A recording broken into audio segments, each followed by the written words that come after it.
बहुत समय पहले की बात है। किसी राज्य में एक राजा रहा करता था। वह राजा बहुत ही धर्मात्मा राजा था। उसकी राज्य की चर्चा बहुत दूर दूर तक फैली हुई थी। उस राजा का एक पुत्र था जिसकी उम्र कुछ ज़्यादा नहीं थी, 12 या 13 वर्ष होगी। वह राजकुमार बड़ा ही सुंदर था। जब राजा ने उसकी शादी की तो राजकुमार का उम्र मात्र 14 वर्ष था। तभी उसकी शादी कर दी। राजा भी बूढ़ा हो चुका था और एक दिन राजा ने सोचा कि अपने राजकुमार को राजा बना देते हैं, क्योंकि उस राजा ने कई शादियाँ की थी और पहले के राजाओं में यही नियम था कि राजा जितनी चाहे उतनी शादी कर सकता था। वह राजा अपने पुत्र को राजा बना देता है। उसकी शादी हो चुकी थी और एक नहीं, राजकुमार की 7 शादियाँ हो चुकी थी। राजकुमार की भी 7 रानियाँ आई हुई थी। वह राजकुमार जो कि राजा बना था, जो कि अपना पढ़ाई लिखाई फिर भी कर रहा था, वह रोज विद्यालय शिक्षा ग्रहण करने के लिए जाया करता था। एक दिन की बात है, जब वह राजकुमार पढ़ने के लिए विद्यालय जा रहा था तो रास्ते में उसे एक पनिहारिन मिली। वह पनिहारन भी बहुत सुंदर थी।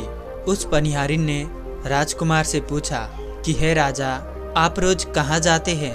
वह राजकुमार कहता है कि मैं रोज पढ़ने के लिए, विद्या ग्रहण करने के लिए अपने गुरु के पास जाता हूँ। तब पनिहारिन कहती है कि ये तो अच्छी बात है, लेकिन यह बताइए कि आपने त्रिया चरित्र पढ़ा है? राजकुमार कहता है कि नहीं। पनिहारिन कहती है कि आप त्रिया चरित्र अवश्य पढ़ो। राजकुमार कहता है कि यह त्रिया चरित्र क्या होता है? पनिहारिन ने कहा कि आप ये बात अपने गुरु से जाकर पूछना और त्रिया चरित्र अवश्य पढ़ना। राजकुमार कहता है कि मैं आज ही जाऊंगा और जाकर अपने गुरु से पूछूंगा कि आपने मुझे त्रिया चरित्र क्यों नहीं पढ़ाई। इतना बात कहने के बाद वह राजकुमार वहां से चल देता है। पनिहारिन की बात सुनकर राजकुमार गुस्से में था। उसकी आंखें लाल थी। वह अपने गुरु को जाकर प्रणाम करता है। गुरुजी ने पूछा कि बेटा, क्या हुआ? आज तुम क्रोध में क्यों दिखाई दे रहे हो और तुम्हारी आंखें लाल क्यों हैं? क्या बात है, मुझे बताओ। राजकुमार ने कहा कि गुरुदेव, यह बात आपने मुझसे क्यों छुपाई? आपने त्रिया चरित्र के बारे में मुझे क्यों नहीं बताई? मुझे पढ़ाया क्यों नहीं? गुरु कहते हैं कि बेटा, तुम त्रिया चरित्र नहीं पढ़ पाओगे, क्योंकि त्रिया चरित्र पढ़ना खतरे से खाली नहीं होता है, और जब तुम त्रिया चरित्र पढ़ोगे तो उसमें तुम्हारी जान भी जा सकती है। राजकुमार कहता है कि गुरुदेव, इसकी चिंता आप ना करें, अपनी रक्षा हम स्वयं कर लेंगे। आप केवल मुझे त्रिया चरित्र पढ़ाइए। गुरु कहता है कि ठीक है। गुरु उसे त्रिया चरित्र पढ़ाने लगते हैं। त्रिया चरित्र पढ़ते पढ़ते राजकुमार के 1 साल हो गए, और जब 1 वर्ष हो गया तो गुरु ने कहा कि बेटा, अब तुम्हारी पढ़ाई पूरी हो चुकी है। अब तुम अपने घर जा सकते हो और आराम से अपने राज्य को चला सकते हो। अब तुम्हें यहाँ आने की कोई आवश्यकता नहीं है। राजकुमार कहता है कि ठीक है गुरुदेव। राजकुमार जैसे ही जाने को होता है तो गुरुदेव उसे रोक लेते हैं और कहते हैं, बेटा, मैं तुम्हें ऐसा कुंडल देता हूँ। यह कुंडल जब तुम अपने कानों में लगाओगे तो तुम्हें कोई नहीं पहचान पाएगा, लेकिन तुम उसे पहचान लोगे। राजकुमार वह कुंडल अपने हाथों में ले लेता है और गुरु ने कहा, इस कुंडल को ले जाओ और रात के 12 बजे, आज ही के रात में, अपने महल से निकल करके जंगल के तरफ जाना और पूरब दिशा के ओर जाना। और जब तुम पूरब दिशा की ओर जाओ तो यह कुंडल अपने कान में लगा लेना और वहीं पर खड़ा हो जाना। वह राजकुमार कहता है कि ठीक है गुरुवर, मैं ऐसा ही करूँगा। वह कुंडल लेके अपने महल आ जाता है। जब रात के 12 बज जाते हैं तो उस राजकुमार के 7 पत्नियां सो जाते हैं। आधी रात के समय वह राजकुमार अपने हाथों में कुंडल लेकर महल से जंगल के तरफ चल देता है। वह राजा जंगल की तरफ पूरब दिशा की ओर जाता है। वहां जाकर अपने कान में कुंडल लगा लेता है और वहीं पर खड़ा हो जाता है। तो उसने क्या देखा? उसने देखा कि वही पनिहारिन जो मुझे रास्ते में मिली थी, जिसने मुझसे कहा था कि तिरिया चरित्र की पढ़ाई पढ़ो, कि वही पनिहारिन एक थाली में खाना लेकर आधी रात्रि को जा रही है। वहाँ थोड़ी ही दूरी पर एक संत अपनी कुटिया में रहते थे।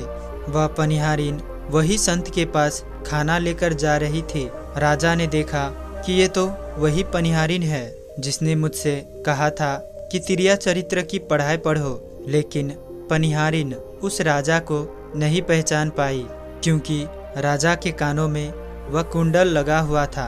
कुंडल लगाने की वजह से राजा किसी को भी पहचान सकता था। राजा ने अपने मन में सोचा कि चलो इसके पीछे चलते हैं कि यह आधी रात को भोजन लेके संत की कुटिया की तरफ क्यों जा रही है, इसका क्या कारण है। वह राजा भी उसके पीछे पीछे छुपता हुआ चल दिया। अब वह पनिहारिन उसी कुटिया में उस साधु के वहाँ पहुँचती है। उस बाबा के पास एक जादू की पोटली थी। वह बाबा जादूगर था। राजा पीछे पीछे गया और वह छुप करके देख रहा था कि वह पनिहारिन और बाबा क्या करेंगे। साधु ने उस पनिहारिन से कहा कि अरे पनिहारिन, पहले तुम मुझे यह बता कि आज आने में इतनी देर क्यों लग गई। हाथ जोड़कर वो पनिहारिन कहने लगी कि महात्मा जी, मेरा गौना हो चुका है और हमारे पति हमें ले जाने के लिए आए हैं। हमें लेकर कल चले जाएंगे, इसीलिए हमें उन्हें सुलाने में थोड़ी देर लग गई और यहाँ आने में भी देर हो गई। जब यह बात साधु ने सुना कि इसका विवाह हो चुका है और इसका पति इसे लेने आया है, तो वह साधु कहता है कि हे पनिहारन, इसका मतलब है कि तुम अपने पति के साथ जाना चाहती हो, तो हमारे पास क्यों आई? चली जा यहाँ से। पनिहारिन कहती है कि मैं आपके बिना नहीं रह सकती हूँ, मैं आपके बिना नहीं जी सकती हूँ। तब साधु कहता है कि हे पनिहारिन, इसके लिए तुम्हें एक काम करना होगा। साधु एक बड़ा सा चाकू निकालता है और पनिहारिन से कहता है कि हे पनिहारिन, कि जाओ अपने पति के गर्दन काटकर यहाँ लेकर आओ। जाओ अपने उस पति को मार दो जो हमारे और तुम्हारे बीच में दरार बन रहा है। तब मैं तुम्हें रखूँगा, तब मैं तुमसे विवाह करूँगा, तुम्हें अपनी पत्नी बनाऊँगा। बिना कुछ सोचे समझे वह पनिहारिन चाकू लेती है और दौड़ते हुए अपने घर जाती है और उसका पति सो रहा था। वह जाकर अपने पति की गर्दन काट देती है और उसकी गर्दन को लेकर साधु के पास आती है और जो राजकुमार थे उसके पीछे पीछे उसका सारा कारनामा देख रहे थे। जब साधु ने देखा कि अपने पति के मार करके उसकी गर्दन यहाँ लेकर आई है, तो साधु को बहुत गुस्सा आया। साधु ने उसे लात मारी और कहा, भाग जा यहाँ से। जब तू अपने पति की नहीं हो सकी जिसके साथ तूने फेरे लिए हैं, तो तू मेरी क्या होगी। जल्दी भाग जा यहाँ से। अगर तू मेरे पास दोबारा आई तो मैं तुझे जीवित नहीं छोड़ूंगा। साधु की यह बात सुनकर उस पनिहारिन को ऐसा लगा कि जैसे उसके पैरों तले जमीन खिसक गया हो। फिर भी अपने पति की कटी हुई गर्दन लेकर आई और उसकी गर्दन जोड़ देती है और वहीं बैठ जाती है। और इधर जैसे ही सवेरा हुआ, अपने पति के पास बैठकर रोने लगती है और चिल्लाने लगती है। कहती है, देखो देखो, किसी ने मेरी पति की हत्या कर दी। रात में उस पनिहारिन की सारा कारनामा राजकुमार देख चुका था। इधर सारे गांव वाले उस पनिहारिन की घर चले जाते हैं और उसके पति की लाश को लेकर गांव के बाहर चले जाते हैं उसका दाह संस्कार करने के लिए। और वह पनिहारिन भी पीछे से भागती हुई रोती हुई चली जा रही थी और उधर राजकुमार भी जा रहे थे जो कि अपने राज्य के राजा बन चुके थे। पनिहारिन रोती हुई चिल्लाती हुई पहुंची और कहने लगी, मैं तो सती बनूंगी, क्योंकि अगर जब मेरे पति ही नहीं रही तो ऐसे जीवन की क्या फ़ायदा, मैं इन्हीं के साथ सती हो जाऊंगी। राजा को उसकी बातें सुनकर हंसी आ जाती है और राजा कहता है, तिरिया चरित्र जाने ना कोई, और कसम मार के सती होई। राजकुमार की यह बात और कोई तो समझ नहीं पाया, लेकिन वह पनिहारिन समझ जाती है। पनिहारिन कहती है कि राजा साहब, आप हमारे ऊपर यह बात कह रहे हैं, लेकिन चलिए कोई बात नहीं, मैं सती हो जाऊंगी। पनिहारिन कहती है कि जाते जाते मैं तुम्हें एक बात बताती हूँ। राजकुमार कहते हैं, क्या बताओ? पनिहारिन कहती है कि राजा साहब, आप जब चटाई पर बैठे तो उस चटाई को झाड़ कर बैठिएगा। राजा कहता है कि यह पनिहारिन क्या कह रही है, मैं तो राजा हूँ, मुझे चटाई पर बैठने की क्या आवश्यकता है? पनिहारिन कहती है कि नहीं, जब भी कोई नौबत आए चटाई पर बैठने की तो तुम चटाई को झाड़ कर बैठना। राजकुमार कहता है कि चलो ठीक है, अगर तुम कह रही हो तो मैं ऐसा ही करूँगा। इतना कहने के बाद वह पनिहारिन अपने पति के साथ सती हो जाती है और राजकुमार उनका अंतिम संस्कार करवा के अपने घर आ जाते हैं। इसी तरीके से पूरा दिन व्यतीत हुआ और उधर जब दूसरी रात आई, अपने गुरु के कहे अनुसार वही कुंडल कान में लगाया और पूरब दिशा के ओर जाकर खड़ा हो गया, जहाँ की पिछली रात खड़ा हुआ था। दूसरी रात को राजकुमार ने क्या देखा कि उसकी सातों पत्नियां भोजन की थाली अपने अपने हाथों में लेकर उसी बाबा के कुटिया की तरफ जा रही है। जैसे ही राजा ने अपने सातों पत्नियों को उस कुटिया की तरफ जाते हुए देखा, राजकुमार के पैरों तले जमीन खिसक गई। राजकुमार अपने मन में सोचने लगा कि ये क्या चक्कर है। तभी उनमें से एक रानी राजकुमार को देख लेते हैं, लेकिन उन रानियों ने अपने पति राजकुमार को नहीं पहचान पाई, क्योंकि राजकुमार अपने कानों में कुंडल लगाए थे। वह कुंडल लगाने के वजह से राजा को कोई पहचान नहीं पाता था। उनमें से एक रानी कहती है कि हे लड़के, इतनी रात को यहाँ क्यों खड़ा है? चल हमारा यह थाली लेकर उस कुटिया तक पहुँचा दे। बिना कुछ सोचे समझे राजकुमार ने वह थाली अपने हाथों में ले ली और अपने रानियों के साथ कुटिया तक जाने लगा। जब वह सातों रानियां राजकुमार के साथ उस बाबा के कुटिया में पहुंचता है, राजकुमार कुछ भी नहीं बोल रहा था, क्योंकि राजकुमार यह देखना चाहता था कि हमारे में और हमारे महल में ऐसी क्या कमी है जो हमारी सातों रानियां इस बाबा के पास आती है, और इस साधु के पास ऐसा क्या है जो हमारे सातों रानियां भी यहाँ आ रही है। वह राजकुमार छुप करके सब जानना चाहता था। इधर जब वह सातों रानियां राजकुमार को लेकर जब साधु के पास पहुंची, तो महात्मा राजकुमार को देखकर कहता है कि ये कौन है? सातों रानियां कहती हैं कि महात्मा जी, यह बालक हमें रास्ते में मिला, इसने हमारी सहायता की तो हम इसे अपने साथ लेकर आए। रानी कहती है कि एक काम करते हैं, इसे आज रात यहीं रहने देते हैं, कल सुबह होते ही यह चला जाएगा। वह साधु उनकी बातों को मान लेता है। वह साधु अपने एक शिष्य को बुलाता है और उसे कहता है कि जाओ, आज के लिए इस बालक के रुकने के लिए व्यवस्था कर दो।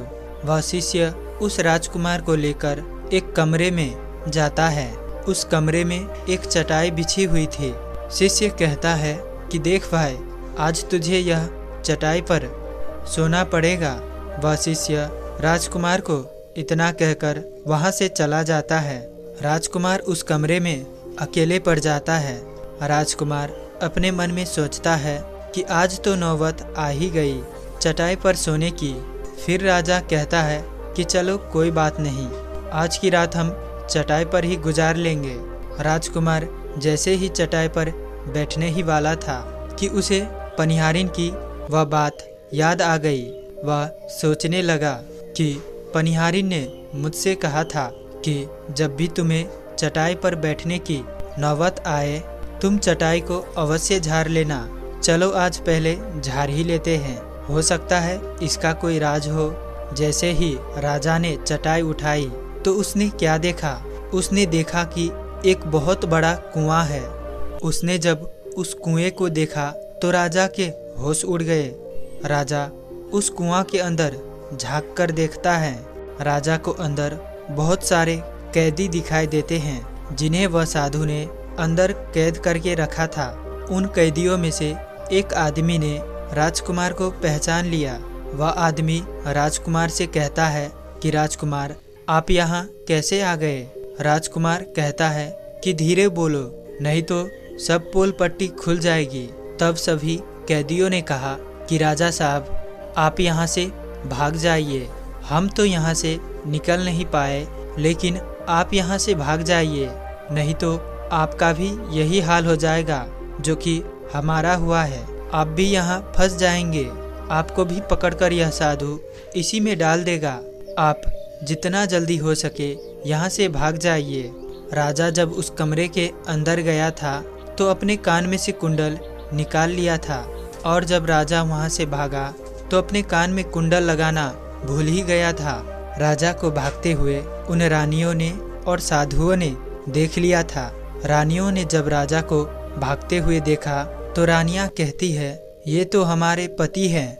रानियां उस महात्मा से कहती है कि महात्मा जी, अब तो हमारी सारी पोल पट्टी खुल जाएगी। ये तो हमारे पति हैं और वह भागे जा रहे हैं। उन्होंने हमें देख लिया है, अब हमारा क्या होगा? वह साधु कहता है कि तुम यहाँ क्या देख रही हो? जल्दी जाओ और अपने पति को पकड़ कर लाओ। वह सातों रानियां राजकुमार को पकड़ने के लिए दौड़ी दौड़ी जाती है, लेकिन वह राजा जो था इतना तेज भागा कि वह अपने महल जा पहुंचा। रानियां घबरा गई। रानियों के तो होश उड़ गई। रानियां फिर वापस उसी बाबा के पास आते हैं और बाबा से कहती है कि महाराज, अब तो हमारे पति हमें जीवित नहीं छोड़ेंगे। हम जैसे ही घर जाएंगे वो हमारी जान ले लेंगे। हे महात्मा, आप हमें बचा लीजिए, इसका कोई उपाय कीजिए। तब जाके वह साधु उन रानियों को एक जादुई कील देता है और कहता है कि जब तुम महल जाओ तो अपने पति को बहला फुसला कर उसके माथे में यह कील ठोक देना। यह जादुई कील तुम्हारे पति को भेड़ बना देगा और तुम सातों मिलकर उसे मार देना। बस कहानी खत्म हो जाएगी और तुम सातों बच जाओगे। सातों रानियां तैयार हो जाती है। वह सातों रानियां साधु की बात मान लेती है और जादुई कील लेकर महल आती है। वह सातों रानियां आपस में विचार करती हैं कि राजा सबसे ज़्यादा प्रेम सबसे छोटी वाली रानी को करते हैं, तो वह 6 रानियां मिलकर जादू वाला कील छोटे रानी को दे देती है और कहती हैं, ये लो, तुम्हारा काम है, तुम किसी भी तरह राजकुमार के सिर में यह कील ठोक देना। छोटी रानी कहती है कि ठीक है। वह कील छोटी वाली रानी ले लेती है। जब राजा ने उन सातों रानियों को आते हुए देखा तो क्रोध में कहा कि पहले तुम यहीं रुको, पहले मुझे यह बताओ कि हमारे राजमहल में और हम में ऐसी क्या कमी है कि तुम आधी रात को साधु के पास जाती हो? इसका क्या कारण है? पहले तुम मुझे बताओ। तो सातों रानियां हाथ जोड़कर कहती है कि महाराज, हमें माफ़ कर दीजिए। हमें लगता है कि वह साधु बाबा हम पे जादू टोना कर दिया था, जिसके कारण हमसे ऐसी गलती हो गई। आइंदा ऐसी गलती अब से कभी नहीं होगी। छोटी रानी की ऐसी बातें सुनकर राजा उनकी बात मान लेता है, क्योंकि वह राजा छोटी रानी से बहुत प्रेम करता था। वह राजा भी सोचने लगता है कि शायद उस बाबा ने ही इन पर कोई जादू टोना किया होगा। राजा अपनी सातों पत्नियों को माफ़ कर देता है और कहता है कि ठीक है, तुम अपने अपने रूम में चली जाओ। उनकी छोटी रानी, जिससे वह राजकुमार बहुत प्रेम करता था, सबसे छोटी रानी राजकुमार को खाना खिलाती है और राजकुमार को सुला देती है। जब वह राजा सो गया तो वह 6 रानियां भी वहीं आ जाती है। सबसे छोटी रानी जो थी वह जादुई कील निकालती है और राजा के सर में ठोक देती है। छोटी रानी ने जैसे ही कील ठोका, राजा पूरा तेजी से उठा, लेकिन उतने समय में वो भेड़िया बन चुका था अब उस राजा में उतनी शक्तियाँ नहीं थी कि उन रानियों का मुकाबला कर सके। वह सातों रानियाँ उन राजा को मारने के लिए पकड़ने लगी। राजा फिर भी हिम्मत नहीं हारा। अपने महल की खिड़की से कूदकर राजा भागते भागते अपने गुरु के पास पहुंच गया और कहने लगा कि हे गुरुजी, मुझे माफ़ कीजिए, मेरा जान बचाइए, नहीं तो मैं मारा जाऊंगा। गुरु कहते हैं कि हे बेटा, मैंने तुमसे कहा था कि तुम तिर्या चरित्र मत सीखो, इसमें जान भी जा सकती है। अब सीखो तिर्या चरित्र, देखा इसका नतीजा। गुरुदेव, मुझे माफ़ कर दो, जल्दी मेरी जान बचाओ, नहीं तो मैं मारा जाऊंगा। मेरी ही पत्नी ने मेरे सिर में जादुई कील ठोक दी है, जिसकी वजह से मैं भेड़ बन चुका हूँ। गुरु ने जब ध्यान से देखा तो कहा कि ये वही कील है जो साधु ने दिया है, मैं तुम्हें अब नहीं बचा सकता। राजकुमार कहता है कि नहीं गुरुदेव, ऐसा मत कहिए, मैं आपका शिष्य हूँ, आपका कर्तव्य है मेरी जान बचाने का। तब गुरु कहते हैं कि ठीक है बेटा, मैं तुम्हें बचा तो नहीं सकता, लेकिन एक उपाय है। राजकुमार कहता है, क्या गुरुदेव? वह गुरु कहते हैं कि हम तुम्हें तोता बना देंगे, और जब हम तुम्हें तोता बना देंगे तो तुम सुखवान राजा के राज्य में चले जाना और वहीं जाकर रहना, क्योंकि सुखवान राजा के राज्य में उस साधु का जादू नहीं चलता है।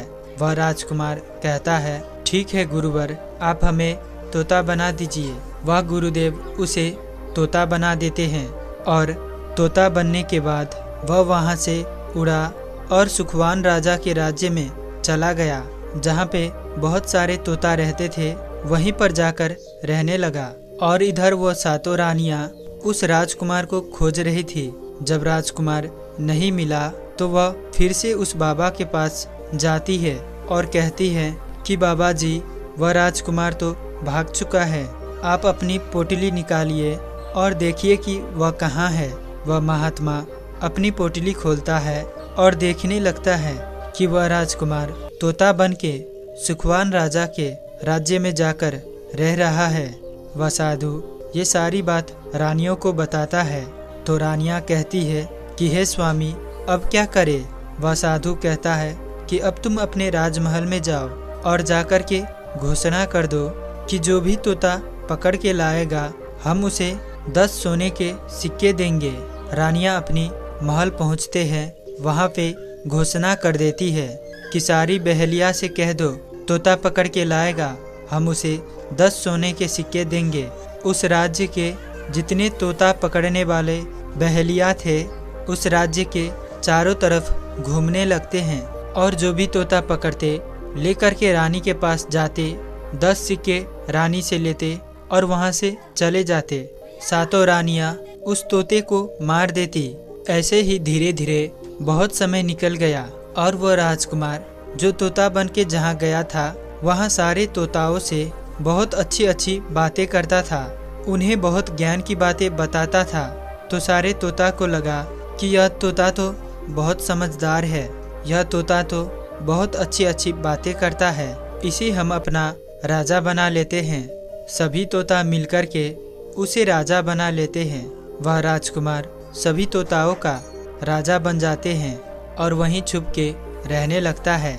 एक बहेलिया तोता पकड़ते पकड़ते सुखवाल राजा के राज्य में पहुंच जाता है और उसी पेड़ के पास पहुंच जाता है जहां कि वह राजकुमार तोता बनकर छुपकर रहता था। जब उस बहेलिये ने इतने सारे तोते को देखा तो उसने अपने मन में सोचा कि अगर हम इतने सारे तोते पकड़कर रानी के पास ले जाएंगे तो हमें बहुत सारे सोने के सिक्के मिल जाएंगे। लेकिन वो बहेलिया सोचता है कि मैं इतने सारे तोताओं को कैसे पकड़ूंगा। जिस पेड़ पर वो तोता रहते थे वह पेड़ लस्सा वाला था।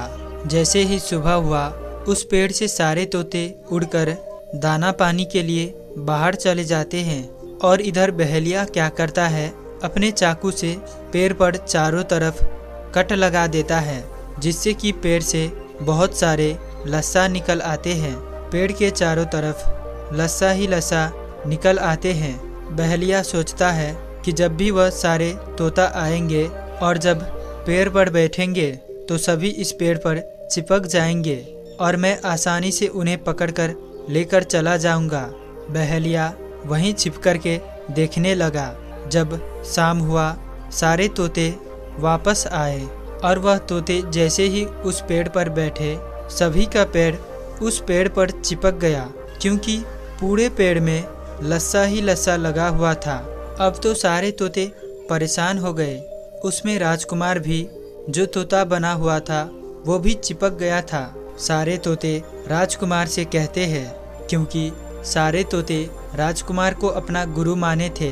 वह कहता है कि आप कुछ भी सोचो और हम सबको यहाँ से बाहर निकालो, नहीं तो सुबह तक वो बहेलिया आएगा और हमें पकड़कर लेकर चला जाएगा। वह राजकुमार कहता है कि तुम बिल्कुल चिंता न करो। जब वह सुबह बहेलिया आएगा तो तुम सभी ऐसा करना कि उस बहेलिया को लगे कि सारे तोते मर चुके हैं, और जब वो सभी तोते को पेड़ से छुड़ाकर नीचे फेंक दे तो सभी उड़कर भाग जाना। सभी तोता कहते हैं कि ठीक है गुरुदेव। जैसे ही बहेलिया उस पेड़ के पास पहुँचे तो सभी तोता ऐसे लटके हुए थे जैसे कि वो मरे हुए हैं। जब बहेलिया ने उन तोतों को देखा तो सोचा कि अरे ये क्या हो गया, ये सभी तो मर गए, अब मुझे सोने के सिक्के कैसे मिलेगा। फिर बहेलिया ने सोचा कि चलो अब इन्हें छुड़ा ही देते हैं, इतना तो उपकार इन पे कर ही सकते हैं। बहेलिया पेड़ पर चढ़ा और उनको छुड़ा छुड़ा कर नीचे फेंकने लगा।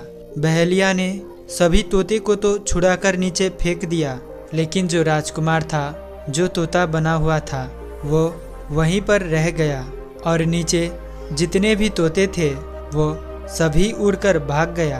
बहेलिया ने सोचा अरे ये क्या हुआ, इस पर तो एक ही तोता है जो कि मरा हुआ लटका है, और जितने तोते को छुड़ाकर मैंने नीचे फेंका वो सभी उड़कर भाग गए। बहेलिया ने सोचा इसका मतलब इस सारे तोताओं ने मिलकर मेरे साथ धोखा किया है। अब वह जो राजकुमार था वही सिर्फ पेड़ पर लटका हुआ था। वह बहेलिया कहता है कि यह सब तुम्हारी चाल है, चलो अब मैं तुम्हें ले जाऊंगा और रानी के हाथों बेच दूंगा और मुझे उनसे 10 सोने के सिक्के मिल जाएंगे। और अब वो बहेलिया वो तोता को बेचने के लिए रानी के पास जाने लगता है। रास्ते में वह तोता कहता है, जो कि राजकुमार था, वह बहेलिया से कहता है कि तुम मुझे कहाँ ले जा रहे हो। तो वह बहेलिया कहता है कि मैं तुम्हें बेचने के लिए रानी के पास ले जा रहा हूँ। अगर मैं तुम्हें वहाँ बेचूंगा तो मुझे 10 सोने के सिक्के मिलेंगे। तोता कहता है कि अगर मैं तुम्हें 10,000 सोने के सिक्के दिलाऊं तो क्या तुम मुझे नहीं बेचोगे। बहेलिया कहता है तुम्हें बेचना तो है ही, लेकिन तुम मुझे 10,000 सोने के सिक्के कैसे दिलाएगा। तोता कहता है कि राजा सुखवान के यहाँ एक बड़ी मेला लगती है, तुम मुझे वहीं बेच दो, मोल मैं स्वयं बताऊंगा। वह बहेलिया पैसे की लालच में उस तोते की बात मान लेता है और रानी के पास बेचने की बजाय और राजा सुखवाल के यहाँ उसके मेले में तोते को बेचने चला जाता है। और सुखवाल राजा के राज्य में यह नियम था कि अगर किसी व्यक्ति के सामान शाम तक ना बिके तो वह राजा स्वयं आकर उसे खरीद लेता था। वह बहेलिया उस तोते को लेकर बाजार में पहुंचा हुआ था। जब भी कोई व्यक्ति उस तोते को खरीदने आता तो वह पूछता कि यह कितने का है। तो बहेलिया कहता कि तोता अपना दाम स्वयं बताएगा। तो वह तोता अपना दाम इतना बता देता कि कोई भी व्यक्ति उसे खरीद ही नहीं पाता। ऐसे ही करते करते शाम हो गया। अब शाम हो गया था, सभी अपने अपने दुकानें लेकर चले गए। सभी का दुकान उठ गया था, बस एक वह बहेलिया और एक तोता ही रह गया था। इधर राजा ने अपने सिपाहियों को आदेश दिया कि जाओ देख कर आओ कि क्या किसी का सामान तो नहीं रह गया है। जब राजा के सिपाही आए तो उन्होंने देखा कि एक बहेलिया तोता को लेकर बैठा हुआ है। सिपाही बहेलियों से कहते हैं कि है बहेलिया, तुम्हारा ये तोता क्यों नहीं बिका, तुम इसे कितने में बेच रहे हो। तो वह तोता कहता है कि जो इन्हें 10,000 सोने के सिक्के देगा वही मुझे खरीद पाएगा। उस तोते की बात सुनकर वह सिपाही आश्चर्य में पड़ जाता है। वह सोचता है कि अरे, यह तोता तो अपना मूल्य स्वयं बताता है। वह सिपाही राजा के पास जाते हैं और राजा को सारी बात बताते हैं और कहते हैं कि एक बहेलिया अपना एक तोता लेकर बैठा हुआ है, लेकिन वह तोता अपना मूल्य स्वयं बताता है। वह इतना महंगा बताता है, शायद इसीलिए उसे कोई खरीद ना सका। राजा उस सिपाही से पूछता है कि वह तोता अपना मूल्य कितना बताता है। तो सिपाही कहते हैं कि वह अपना मूल्य 10,000 सोने के सिक्के बता रहा है। राजा कहता है कि चलिए मैं स्वयं चलकर वह तोता खरीदूंगा। अगर मैं उसका तोता नहीं खरीदूंगा तो हमारा बदनामी होगी कि राजा के बाजार में वह तोता नहीं बिका, और वह नाराज होकर चला गया। राजा अपने मंत्रियों के साथ अपने रथ में सवार होकर बाजार चला जाता है और जाकर बहेलिया से कहता है कि बहेलिया, इसका क्या मोल है। बहेलिया हाथ जोड़कर कहता है कि राजा साहब, अपना मोल तोता स्वयं बताएगा। वह राजा फिर तोते से पूछा। फिर तोता कहता है कि राजा साहब, जो इन्हें 10,000 सोने के सिक्के देगा वही मुझे खरीद पाएगा। राजा अपने सिपाहियों से 10,000 सोने के सिक्के मंगवाता है और बहेलियों को पकड़ा देता है और तोता को लेकर अपने महल चला जाता है। वह तोता बहुत ही बुद्धिमान था, क्योंकि वह राजा था। वह तोता राजा को बहुत अच्छी अच्छी बातें बताने लगा। जब राजा पे कोई खतरा आने वाला होता तब भी वह तोता बता देता कि राजा साहब, आप पे एक खतरा आने वाला है। राजा भी उस तोते से बहुत अधिक प्रेम करने लगते हैं। जब यह बात रानियों को पता लगी कि राजा एक ऐसे तोता को लेकर आए हैं जो कि तोता बोलता है और बहुत अच्छी अच्छी बातें बताता है, तो रानियां राजा से कहती है कि उस तोता को मेरे पास भिजवा दीजिए। हम भी उस तोता को देखना चाहते हैं, हम भी उस तोता से बातें करना चाहते हैं। राजा अपने मंत्रियों से कह के वो तोता अपने रानियों के पास भिजवा देता है। रानी उस तोते से बातें करके बहुत खुश हो जाती है। वह रानी भी तोते से बहुत प्रेम करने लगती है और कहती है कि वाह रे तोता, इसीलिए तुझे राजा साहब ने 10,000 सोने के सिक्के देकर खरीदा है। वह रानी की एक पुत्री थी जो कि बड़ा ही सुंदर थी। रानी अपने पुत्री से कहती है, आज से तू भी इस तोते का ध्यान रखोगी और इसे तुम कल अच्छे से धोकर नहा देना। वह राजकुमारी भी उस तोते से बहुत प्रेम करती है। जैसे ही सुबह हुआ, राजकुमारी उस तोते को लेकर नहलाने जाती है। जब राजकुमारी उसे नहला रही थी तो उसने देखा कि उसके सर में एक कील चुभा हुआ है। राजकुमारी उस कील को निकाल देती है। राजकुमारी जैसे ही कील को निकालती है, वह तोता पहले वाला एक सुंदर सा राजकुमार बन जाता है। राजकुमारी उसे देखकर घबरा जाती है। राजकुमार कहता है कि तुम घबराओ नहीं, यह कील वापस से मेरे सिर में ठोक दो, मैं फिर से तोता बन जाऊंगा और इसके बारे में मैं तुम्हें रात्रि में बताऊंगा। तुरंत ही वह राजकुमारी वह कील राजकुमार के सिर में ठोक देती है। तुरंत ही वह राजकुमार तोता बन जाता है। रात को वह राजकुमारी उस तोते को लेकर अपने कमरे में जाती है और उसके सर से वह कील निकाल देती है। वह तोता फिर से राजकुमार बन जाता है। वह राजकुमार अपनी सारी दास्तान उस राजकुमारी को बताता है और कहता है, माफ़ करना, ये दास्तान तुम किसी से बताना नहीं तो मेरी जान चली जाएगी। राजकुमारी इसके बारे में अपने माता और पिता से नहीं बताती है। दिन भर समय बीतता तो रात को वह राजकुमारी उस तोते को अपने कमरे में ले जाती और उसके माथे से कील निकाल देती। वह राजकुमार बन जाता और रात में वह दोनों साथ में ही रहते। ऐसे ही धीरे धीरे समय निकलता गया। राजकुमारी को उस राजकुमार से प्रेम हो जाता है। और इधर क्या हुआ, जो राजकुमार की पत्नियां थी वह बहुत सारे तोते खुजवा खुजवा कर मरवा देती, लेकिन जो राजकुमार तोता बना हुआ था वह उन्हें नहीं मिलता है। फिर वह सातों रानियां उसी साधु के पास जाती है और कहती है कि हे महात्मा, हमारे पति तो अभी तक हमें नहीं मिले, हम अब क्या करें, उन्हें कैसे मारे। वह साधु फिर से अपनी जादुई पोटली खोली और देखता है वह राजकुमार अभी तक तोता बनके उसी राजा के घर में रह रहा है। वह साधु उन 7 रानियों से कहता है कि तुम एक काम करो, तुम नृत्य कला सीखो। हम सभी मिलकर उस राजा के घर में नृत्य कला करने जाएंगे और राजा हम पे प्रसन्न हो जाएगा और हमें कुछ मांगने को कहेगा तो हम उस तोते को ही मांग लेंगे और फिर आसानी से उसे मार देंगे। धीरे धीरे समय बीता, साधु तबला बजाता और 7 रानियां नृत्य कला सीखती। वह अब पूरी तरह से नृत्य कला सीख चुकी थी। अब साधु को लगा कि अब हम सफलता प्राप्त कर सकते हैं और उस तोते को उस राजा से मांग सकते हैं।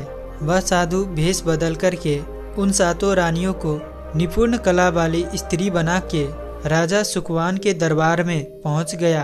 राजा उस साधु से पूछता है कि आप लोग कौन हैं, यहाँ क्यों आए हैं। वह साधु कहता है कि हम सब नृत्य कला वाले हैं। आपके महल में हम नृत्य कला दिखाना चाहते हैं, गाना चाहते हैं। राजा सुकवान को भी गाने बजाने का बहुत शौक था। वह मान जाते हैं। उधर वह साधु अपना गाना बजाना चालू करता है। जब उनकी गाने बजाने की आवाज़ तोते के कान में पहुंची तो तोता समझ गया कि वह साधु हमारे 7 रानियों को लेकर भेष बदलकर यहाँ पर आ गया है। अब हमारी जान नहीं बचेगी। जब रात हुआ तो राजकुमारी उस तोते को लेकर अपने कमरे में जाती है। उस तोते के सिर से कील निकालती है और वह तोता राजकुमार बन जाता है। वह राजकुमार सारी बातें उस राजकुमारी से बताता है। कहता है कि देखो, जो ये गाने बजाने वाले आए हैं ये वही साधु है। यह गाने बजाने से राजा को खुश कर देगा और बदले में मुझे मांग लेगा और ले जाकर मुझे मार देगा। वह राजकुमार कहता है कि सुनो राजकुमारी, जब राजा बोले तोता को लेकर आओ तो तुम मुझे मत देना।